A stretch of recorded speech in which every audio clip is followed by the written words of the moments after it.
it. Don't get scared now.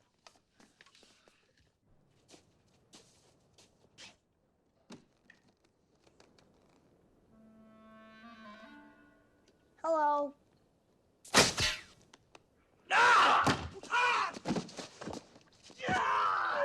Yes! The little jerk is armed! What's up, guys? Spenny. There's a real crisis on the left, and it's a crisis of narrative control. When people don't believe you and aren't watching you anymore, you can't influence them and tell them what to do. The NPC machine has broken. CNN and MSNBC's ratings are in the absolute cratered center of the earth. Both networks are in total collapse. They can't even afford makeup people anymore. MSNBC is about to be sold for pennies on the dollar. Not sure if it'll even survive. And so there's a true crisis. Those who have money and want influence for the left are looking for new vectors of people who have audiences that can speak to their agenda and their narratives. And those are hard to come by because the left loves corporate media and corporate control. They don't have an authentic creator ecosystem like we do here, like the channel that we've built. So they're trying to astroturf certain individuals, and Brian Tyler Cohen is one of them.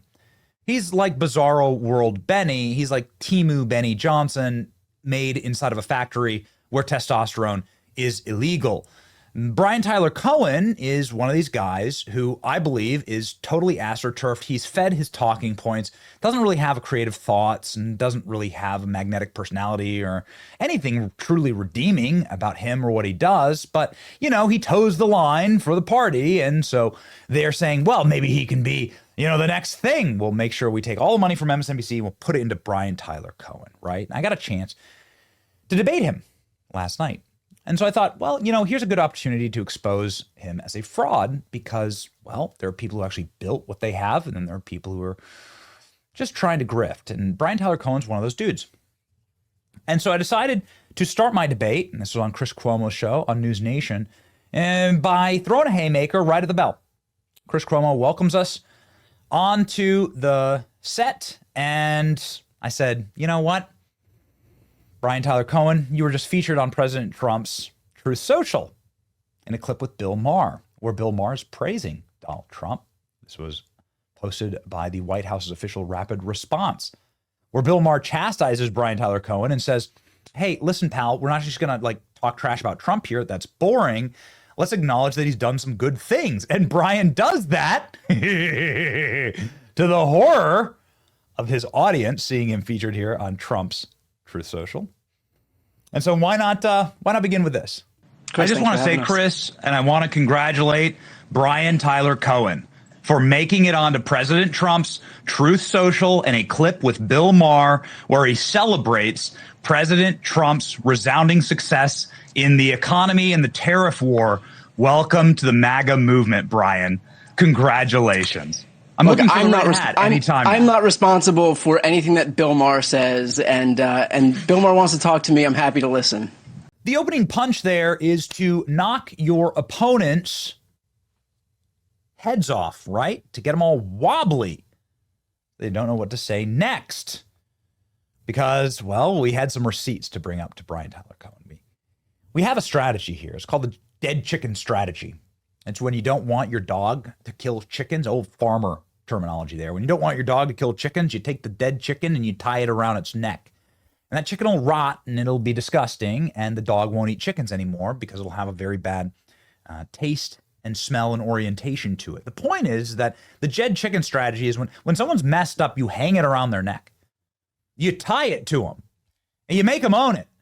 You make them own the indefensible, live by their own rules. And here's a rule that was put up by somebody that Brian Tyler Cohen supports deeply in his heart of hearts, his little Marxist heart. Zoran Mandami. He wants Zoran Mandami to be the mayor of New York City. Zoran Mandami, of course, is the flavor of choice for the socialist and the collapsing socialist movement in the Democrat Party. It's not really collapsing. It's ascendant, in fact. And they love policies like this. This one right here.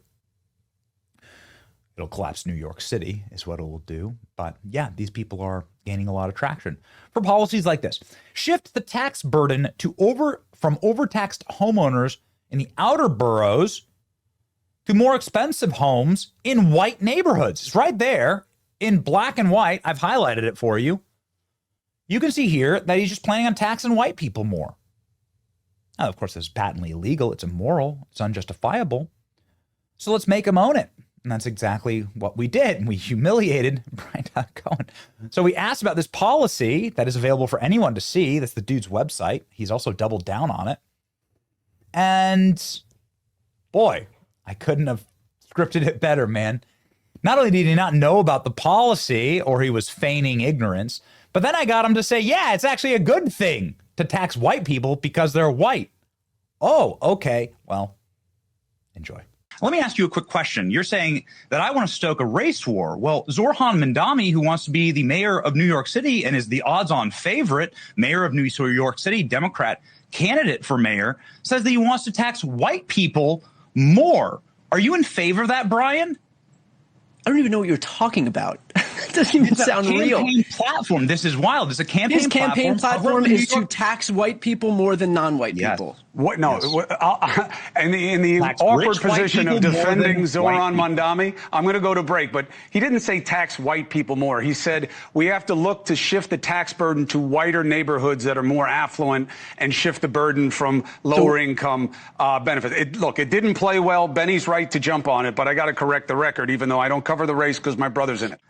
This was so much fun to ask Brian about Zohran Mamdani wanting to tax whiter people in white neighborhoods more. I clarified it. Do you agree with that, Brian? I clarified on his campaign website, and he doubled down on it on MSNBC. And I'm shocked that you don't know that. I thought you were somebody who really paid attention to these kinds of things. You're going to ask me if I'm in favor of taxing more affluent communities at a higher rate? Yes. Yeah. I'm of course in favor of taxing wealthier people at a higher rate. Can you guys both agree?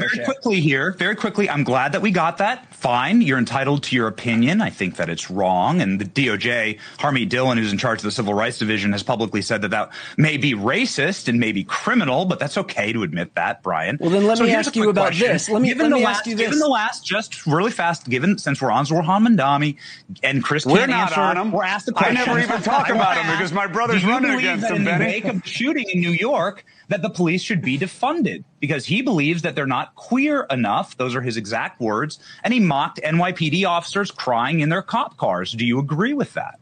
Do I agree that we should defund the police? No. Let me ask you a question. No, wait, hold on a second. I don't want to hear any more of your questions. Do you adhere to your Dead chicken strategy, ladies and gentlemen, and make him own it. It's also very Saul Alinsky style strategy. You know, live by your own rules. It's a weird thing to admit to an audience, millions of people, that you want to tax, that you hate white people so much you think they should pay more in taxes. But I'm glad that you said it. And so that's gone viral. It's been seen again by millions of people. And yeah, comments are not great. For old Brian taking the L. That's okay. Because there was more to come. Ladies and gentlemen, Chris Cuomo is a former host on CNN. CNN just called a black terrorist in New York City, somebody who was clearly black because they released photos of him and he was a black guy in the photos, but CNN went out of their way to call him white. So I had to go after Chris Cuomo and his network that, well, allows for this kind of stuff. And since Chris was the #1 CNN anchor just a couple of short years ago before a falling out with CNN, I decided to go ahead and make an example and explain that when you are purposefully calling a mass murderer the wrong race, you're actually trying to get white men killed, which is what CNN's doing. Every single white man in the building with the black shooter, well, now has a mark on their back because CNN's saying it's a white guy doing the shooting. This is how you really hurt people and innocent people, and 6 innocent people have already died, including a New York police officer. Isn't that enough? Not for CNN, who want to make white people the villain forever. And so we made sure to educate Chris Cuomo on his former network. Here we go. You guys both know me, you know my background. What happened on CNN with the description of the perp was a mistake, okay? John Miller, who is one of the best reporters I've ever been around in my life, especially when it comes to the cops. The guy ran NYPD public affairs. You know, he ran the FBI communications, LAPD communications. This guy's as wired with the cops as you'll get. They were wrong. Picture came out. They corrected the description. You say it's a race war, Benny. That bothers me. Why shouldn't it? Well, because this is the photograph. The police scanner in New York, according to eyewitnesses, said that he was either a Middle Eastern or Indian man. And because when you give incorrect descriptions of suspects who are committing mass murder, you may well cause more murders, right, Chris? If the cops or people see a white man and think that he's the murderer, well, this is incorrect. And you could lead to real tragedy by doing this. Now, everyone saw this photo. This was a photo that was up nigh on 5 minutes after the shooting started. And so this was widely circulated on social media and on CNN's own airwaves. I'm so glad that we're talking about this, Chris. I was wanting to ask you about this. On CNN's own airwaves, there's a responsibility to ensure that the public is informed. Now, does this look like a white man? To me, no. But I don't think John Miller had said, in fact, I don't think, I know, they hadn't seen the photo. That's why I didn't understand it. And then they corrected the photo, Chris. But then they Chris, corrected the description.